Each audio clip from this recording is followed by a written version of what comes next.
नमस्कार दोस्तों, मेरा नाम है प्रदीप चौहान। शनिवार यानी वीकेंड की इस खूबसूरत सुबह में पहाड़ों के इन खूबसूरत हिमाचल के खूबसूरत पहाड़ों से आपका बहुत बहुत स्वागत है। आपको नमस्कार है दोस्तों। सुबह का वक्त है, शनिवार है, वीकेंड है, ज़्यादा लंबी बात नहीं करेंगे। लेकिन एक चीज़ जो शाम के वीडियो में थोड़ी सी छूट गई थी, उस कहानी को पूरा करना ज़रूरी है, क्योंकि शनिवार को ये जो सुबह हम मिलते हैं, इसे हम कहते हैं कहानी अभी बाकी है। और दरअसल सच्चाई ये है कि कांग्रेस के अंदर सच में कहानी अभी बहुत बाकी है। कल राज्यसभा का जो नॉमिनेशन हुआ, उसके बाद जो कहानियाँ सामने आई, वो कहानियाँ बता रही हैं कि कहानी के अंदर कहानी और कांग्रेस के अंदर कांग्रेस कैसे बदल रही है, कैसे वो कांग्रेस धीरे धीरे बाहर निकल रही है, या वो कांग्रेस खत्म हो रही है जो कांग्रेस संघ की जो चाहत थी उस हिसाब से चला करती थी। वो कांग्रेस जो डर से ज़्यादा चलती थी, वो कांग्रेस जो अपने बारे में कम सोचती थी, सत्ता में बैठी बीजेपी के हितों के बारे में ज़्यादा सोचती थी, वो कांग्रेस धीरे धीरे यूं उतर रही है जैसे सांप की केंचुली उतरती है। वो कांग्रेस साफ हो रही है, क्योंकि इस नई कांग्रेस का नाम है राहुल कांग्रेस। और इस नई कांग्रेस ने एक ऐलान राज्यसभा उम्मीदवारी में कर दिया कि अब दबाव की राजनीति नहीं चलेगी, और जिसका सबसे बड़ा उदाहरण है माननीय कमलनाथ। कहा जाता है कि माननीय कमलनाथ ने दिल्ली से लेकर भोपाल तक हर जगह हाथ पैर मारे, बहुत कोशिश की कि किसी तरह से राज्यसभा पहुंच जाए, क्योंकि आज की डेट में ना उनके पास कोई पद है, ना उनका बेटा सांसद है, और ये एक ऐसा खानदान है जो बिना पद के रह नहीं सकता, बिना पावर के रह नहीं सकता। लेकिन राहुल गांधी ने कमलनाथ को राज्यसभा भेजना तो दूर की बात, मिलने का भी वक्त नहीं दिया। हाईकमान ने किसी से मिलने का वक्त नहीं दिया। इसका मतलब साफ है कि वो कांग्रेस खत्म हो चुकी है, जो कांग्रेस कमलनाथ को इसलिए मुख्यमंत्री बना देती है क्योंकि कमलनाथ ने पूरा चुनाव जो है मध्य प्रदेश का, वो अकेले के दम पे काफ़ी हद तक फाइनेंस किया था, फाइनेंस का जुगाड़ किया था। कांग्रेस को पैसे की ज़रूरत थी, आर्थिक हालत बहुत ख़राब है, आज भी है, नो डाउट आज भी है। लेकिन आज 4 राज्यों में सरकार है, और 4 में से 3 राज्य ऐसे हैं जो इस देश को सबसे ज़्यादा रेवेन्यू देते हैं। सरकारी खाते में भी सबसे ज़्यादा पैसा उन 3 राज्यों से आता है। नाम है केरल, कर्नाटक और तेलंगाना।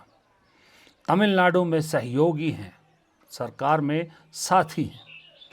तो हिम्मत, जब आदमी की जेब में 2 पैसे आते हैं ना, तो आदमी में हिम्मत भी आ जाती है, फिर अपने असूलों पे चल पाता है। वो वापस कांग्रेस अपने असूलों पे लौटी। राहुल गांधी की जो सोच है, उस सोच को इम्प्लीमेंट करने पर लौटी। जहां राहुल गांधी को ये लगता है कि पावर या सदन में पहुंचने या रिप्रेजेंटेशन उन लोगों को मिलना चाहिए जिन्हें ये सब चीज़ें जिनके पास नहीं है, और जो उम्मीद खो बैठे। हम जब भी बात करते हैं, हम और आप नॉर्मल इंसान भी जब बात करते हैं, जब हम बात करते हैं राजनीति की, छोड़िए सांसद विधायक, हम सरपंच के चुनाव की भी बात करते हैं, तो सबसे पहले 10 में से 9 लोग ये कह के पीछे हट जाते हैं कि छोड़िए यार, इतना पैसा हमारे पास नहीं है, हम नहीं लड़ सकते चुनाव। सरपंच के चुनाव में भी हम ये कहते हैं। सोचिए भारत की राजनीति में पैसा कितना इम्पोर्टेंट हो गया है। और अक्सर आपने देखा है, इधर बीजेपी या इधर कांग्रेस है, कोई पार्टी हो, क्यों पैसे वाले लोगों को फटाफट से टिकट भी मिल जाती है। आम आदमी पार्टी ने तो ये ऐसा एग्जाम्पल सेट किया कि राज्यसभा जो भेजे गए उनका बैंक बैलेंस ज़्यादा देखा गया क्रेडेंशियल की वजह। तो ऐसी हालत में अगर कांग्रेस जैसी बड़ी पार्टी ये तय करे कि भाई तुम्हारा पैसा तुम्हें मुबारक, हम पैसे के ज़रिए आपको संसद नहीं भेज सकते, आप काबिल होंगे तो आपको भेजेंगे, अब आप काबिल नहीं रहे, रिटायर हो चुके हैं, रिटायर की उम्र हो चुकी है, रिटायर हो जाइए, आपका बेटा काबिल नहीं है, जिस दिन काबिल होगा लोकसभा में आ जाएगा वो। तो ऐसा संदेश अगर कांग्रेस दे रही है, तो कहानी तो अभी फिर बहुत बाकी है। कहानी मैंने इसलिए कहा बहुत बाकी है क्योंकि अभी कमलनाथ जैसे काफ़ी लोग हैं कांग्रेस के अंदर। यहाँ पर मैं दिग्विजय सिंह की तारीफ करूँगा।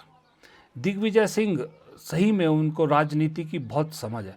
वो पहले ही भांप चुके थे कहीं ना कहीं कि शायद उनका राज्यसभा का नंबर इस बार नहीं आएगा, इसलिए उन्होंने पहले ही मना कर दिया था कि वो राज्यसभा नहीं जाना चाहते।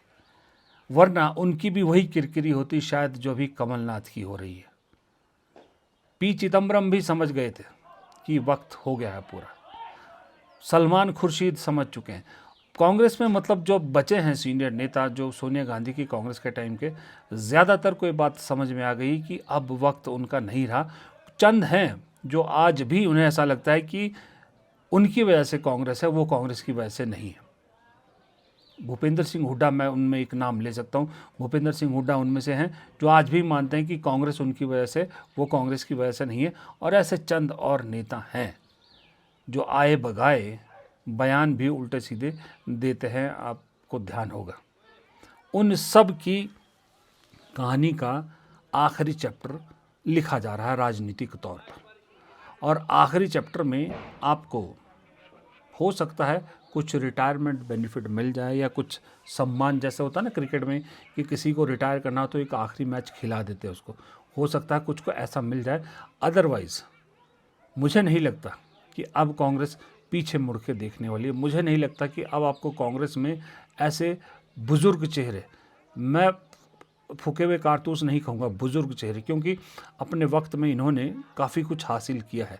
और घर में बुज़ुर्ग हों तो राय लेना बहुत ज़रूरी है, क्योंकि बुज़ुर्गों ने जो देखा होता है, जो समझा होता है, उसमें जो उनकी राय होती है वो बहुत महत्वपूर्ण होती है। इसलिए कांग्रेस के ये बुज़ुर्ग अब शायद एक्टिवली आपको ना दिखे पार्टी की तरफ से बहुत ज़्यादा वो, लेकिन ये है कि कांग्रेस में बीजेपी से अलग कल्चर है। बीजेपी में जहां मार्गदर्शक मंडल बोलकर मार्गदर्शक मंडल बनाएगा, रिटायर किया जाता लोगों को, उसके बाद उन्हें पूछा तक नहीं जाता, कांग्रेस में ये नहीं है। कांग्रेस में फ़र्क ये है कि आज भी देखिए, आज भी कैप्टन अमरिंदर सिंह जैसे जो कांग्रेस छोड़ के जा चुके हैं नेता, उम्र दराज नेता हैं, शायद कैप्टन अमरिंदर सिंह भी 78 साल के आसपास है, उनकी वापसी की कयास कांग्रेस में है, तो कांग्रेस स्वागत करने के लिए तैयार है। वरना वैसे तो अब कह देना चाहिए था कांग्रेस को भी कि अमरिंदर सिंह अब तो किसी काम के नहीं है, लेकिन उम्र हो गई है तो क्या हुआ, कांग्रेस के स्टॉलवर्ड रहे हैं, कांग्रेस के लिए उन्होंने बहुत काम किया, 2 बार के मुख्यमंत्री, 3 बार के प्रदेश अध्यक्ष रहे हैं। अभी भी कांग्रेस कहती है अगर आते हैं तो स्वागत है।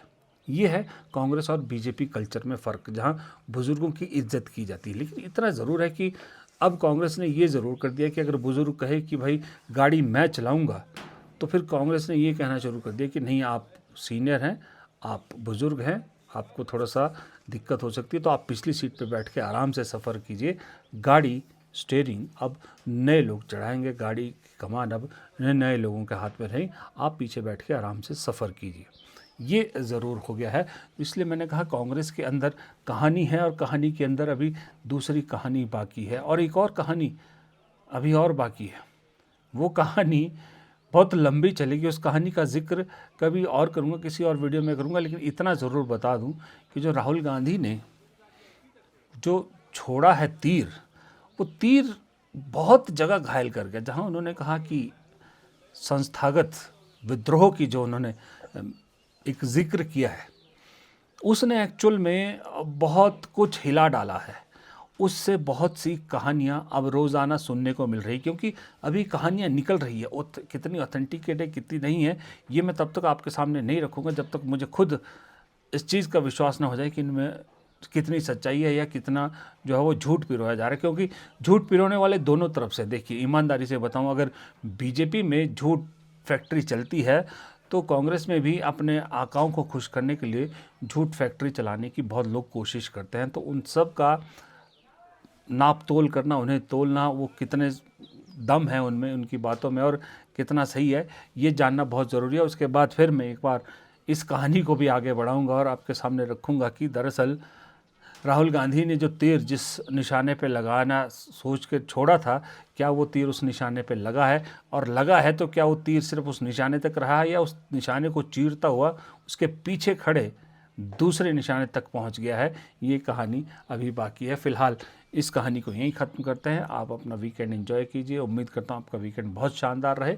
अपने इस दोस्त को इजाज़त दीजिए। नमस्कार।